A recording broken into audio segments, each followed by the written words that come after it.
Endurance training after 40 doesn't just fail to build muscle.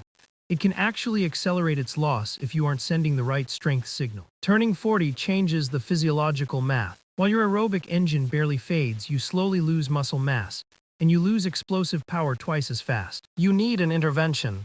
Look at this capacity curve. Pure endurance holds steady, but fast-twitch muscle size and tendon stiffness drop off a cliff after 40. If you only run or cycle, you're building a massive aerobic engine on a deteriorating chassis. Strength training becomes your high-value durability insurance. Here's the mistake most masters athletes make. They realize they need strength, so they do exhausted, high-rep boot camps. But endurance fatigue isn't the goal here. Neuromuscular capacity is. Your first priority is a heavy strength signal.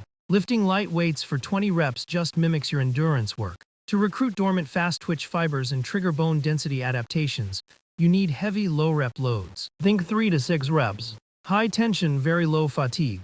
I know heavy lifting sounds risky for older joints, but the real risk is slowly losing your structural integrity. You don't need barbells, heavy kettlebells, or hex bars are incredibly safe. Priority 2 is safe power.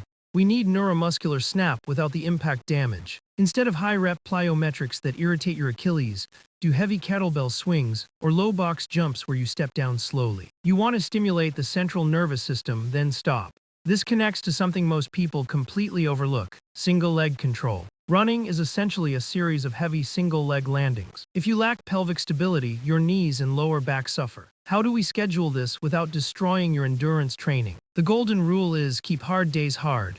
Lift on the afternoon of your interval days. Leave your easy days for pure recovery. If you sprinkle strength on rest days, your nervous system never actually rests. Here is a practical 2-day master's template. Day 1, heavy bilateral lifts like deadlifts plus loaded core. Day 2, single leg stability like split squats plus safe power. No wasted time. Just 2 30-minute sessions focused strictly on tissue capacity and force production, not sweating. Here is a practical warning: aging causes anabolic resistance. Your body is literally less sensitive to protein. You must prioritize post-workout protein intake to actually repair this new muscle. And please do not train like a 25-year-old bodybuilder. If you are hobbling around for 3 days after the gym, your dose was too high. Never train to failure.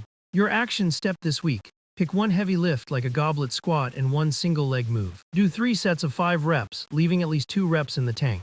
Secure your structural durability first, and your endurance performance will safely follow. Keep your chassis strong, and I'll see you out there.